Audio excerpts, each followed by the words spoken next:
मित्रों, सनातन धर्म में कोई भी पूजन अनुष्ठान मंत्रों के बिना पूर्ण नहीं होता है। प्रत्येक धार्मिक अनुष्ठान में मंत्रों का उच्चारण अवश्य किया जाता है। वैदिक काल से ही सनातन धर्म में मंत्र उच्चारण और जाप करने की परंपरा रही है। धार्मिक शास्त्रों में मंत्र जाप का विशेष महत्व बताया गया है। धार्मिक महत्व के साथ ही मंत्र जाप के कई वैज्ञानिक लाभ भी बताए गए हैं। ईश्वर को प्रसन्न करने के लिए मंत्र जाप करना सर्वश्रेष्ठ माना जाता है, लेकिन मंत्र जाप के बारे में पूरी जानकारी न होने के कारण हम कई गलतियां करते हैं, जिसके कारण हमें मंत्र जाप का पूर्ण फल प्राप्त नहीं हो पाता है। यदि मंत्र जाप का पूर्ण फल प्राप्त करना है तो इसके नियमों को ध्यान में रखना बहुत आवश्यक होता है। तो चलिए जानते हैं इस बारे में।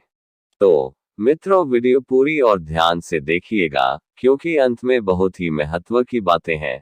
मित्रों, वीडियो में आगे बढ़ने से पहले आपसे एक और अनुरोध करना चाहूंगा कि वीडियो को लाइक और शेयर कीजिएगा, और अगर आप चैनल पर नए हैं तो चैनल को सब्सक्राइब कर बेल आइकॉन प्रेस कर ऑल सेलेक्ट कर लीजिएगा, जिससे आने वाली वीडियो की सूचना आपको सबसे पहले मिले। हम आपके लिए इसी तरह की जानकारी वाली वीडियो लाते हैं और आपके सहयोग से आगे भी प्रस्तुत करते रहेंगे। मित्रों, इस चैनल पर आपको शॉर्ट में लेकिन मुख्य तत्व ज्ञान मिलेगा।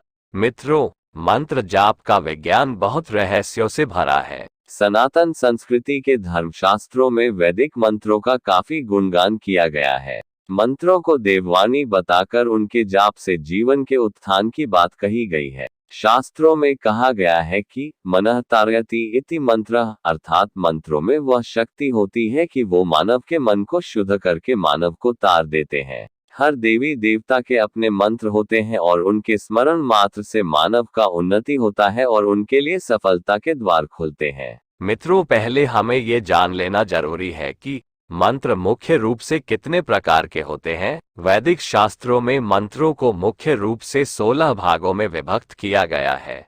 इस तरह कहा जा सकता है कि मंत्रों का 16 तरीकों से पारायण और अधिष्ठापन किया जाता है। वैसे मंत्रों को मुख्यतः 3 प्रकार से श्रेणीबद्ध किया गया है, जो वैदिक, तांत्रिक और शाबर मंत्रों में विभक्त है। तो संक्षिप्त में इन 3 प्रकार के मंत्रों के बारे में जान लेते हैं। वैदिक मंत्र। यदि धार्मिक कर्मकांड में बात की जाए तो सबसे पहले वैदिक मंत्रों की बात होती है। वैदिक मंत्रों को सिद्ध करने में काफी समय लगता है, लेकिन वैदिक मंत्रों की सबसे बड़ी विशेषता यह है कि यदि उनको एक बार सिद्ध कर लिया जाए तो वे फिर कभी भी नष्ट नहीं होते हैं। मानव जीवन में उनका प्रभाव सदैव बना रहता है। जिस किसी भी मनुष्य ने अपनी मनोकामना की पूर्ति के लिए वैदिक मंत्रों को सिद्ध कर लिया है, तो उसकी जिंदगी में उस मंत्र का प्रभाव हमेशा बना रहता है। तांत्रिक मंत्र। वैदिक मंत्रों को सिद्ध करने में जहां कड़ी मेहनत और ध्यान की जरूरत होती है, वहीं तांत्रिक मंत्र वैदिक मंत्र की अपेक्षा जल्दी सिद्ध हो जाते हैं और अपना फल भी मानव को जल्दी दे देते हैं। लेकिन तांत्रिक मंत्र जल्दी सिद्ध होते हैं, उतनी ही जल्दी उनका प्रभाव भी समाप्त हो जाता है।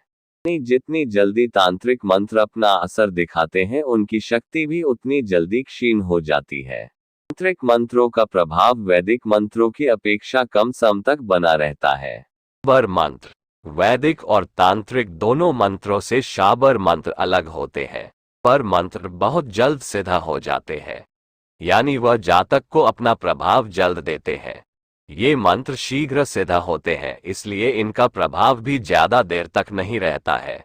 मित्रों, मंत्रों के प्रकार के बारे में हम लोग संक्षिप्त में जान लिए। अब जानते हैं जप करने की विधि के बारे में। अब जप भी 3 प्रकार के होते हैं। पहला है वाचिक जप। जब सस्वर ऊंची आवाज में मंत्र का उच्चारण किया जाता है तो वह वाचिक जाप होता है। बड़े यज्ञों, अनुष्ठानों और वैदिक विधानों में इस प्रकार के जाप किए जाते हैं। दूसरा है उपांशु जप। जब जुबान और ओष्ठ से इस प्रकार मंत्र उच्चारण किया जाए कि जिसमें केवल ओष्ठ कांपित होते हुए प्रतीत हो और मंत्र का उच्चारण केवल स्वयं को ही सुनाई दे, तो ऐसा जाप उपांशु जप कहलाता है। तीसरा है मानसिक जाप। ये जाप केवल अंतर्मन से किया जाता है। इस तरह जाप करने के लिए सुखासन या पद्मासन में ध्यान मुद्रा लगाई जाती है।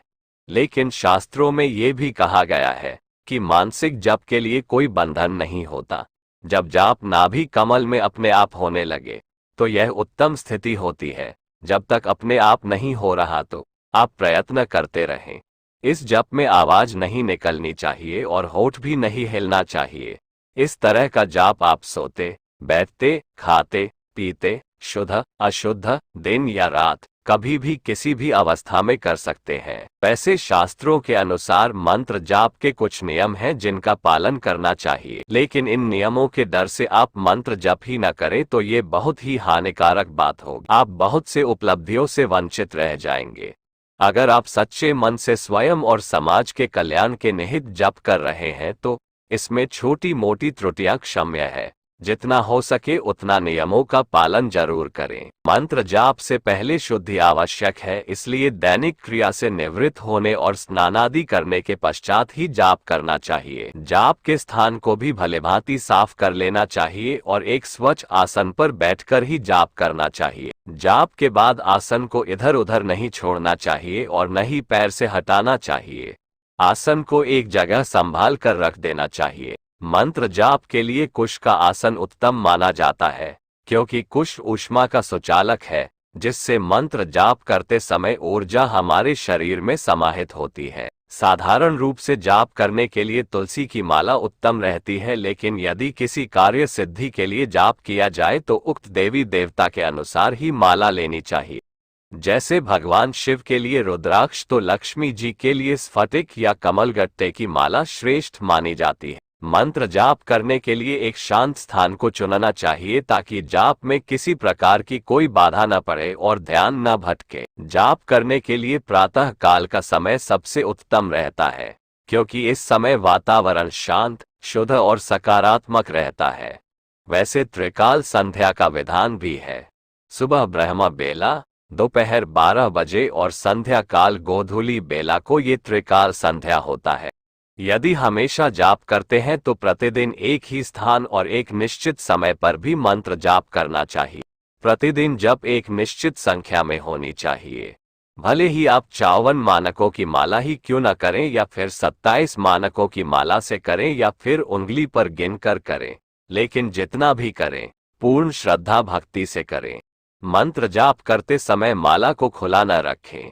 माला सदैव गौमुखी के अंदर ढककर ही रखनी चाहिए। जाप की माला खरीदते समय भलीभांति देख लें कि उसमें 108 मनके होने चाहिए और हर मनके के बीच में एक गांठ लगी होनी चाहिए, ताकि जाप करते समय संख्या में कोई त्रुटि न हो। जिस देवी देवता का जाप कर रहे हैं उनकी छवि को मन में रखकर जाप करना चाहिए और नित्य कम से कम एक माला का जाप पूर्ण अवश्य करना चाहिए। मित्रों, ये थे मंत्र और जप के प्रकार और विधि। उसमें भी और भी बहुत कुछ है, लेकिन आप इतना समझ लें कि आप जहां भी जिस स्थान जिस अवस्था में हैं जप करने का संकल्प ले लें। धीरे धीरे सब ठीक होता जाएगा। शास्त्रों में जप से ही सीधी की बात कही गई है और यह प्रामाणिक भी है। केवल आपका उद्देश्य अच्छा होना चाहिए। इसमें भी भगवान राम, कृष्ण और भगवान शिव के नामों का जप भी बंधन मुक्त है। मित्रों, आशा है कि दी गई जानकारी के अनुसार आप अपने कार्यक्रम की योजना बनाकर सफलता प्राप्त करेंगे और जीवन में खुशहाल रहेंगे। आपका जीवन खुशियों से भरा रहे, इसी शुभकामना के साथ आपसे विदा लेते हैं। हम मिलेंगे एक नई वीडियो में नई जानकारी के साथ। मित्रों, इस बात का ध्यान रहे कि आपके सहयोग से ही हमारा उत्साह बढ़ता है और हम आपके लिए और अधिक वीडियोज लाते हैं। मित्रों, आप अपना प्यार वीडियो को लाइक, शेयर, चैनल को सब्सक्राइब कर और सुपर थैंक्स बटन दबाकर दे सकते हैं। वीडियो देखने के लिए धन्यवाद। नमस्कार। वंदे मातरम। हर हर भोले।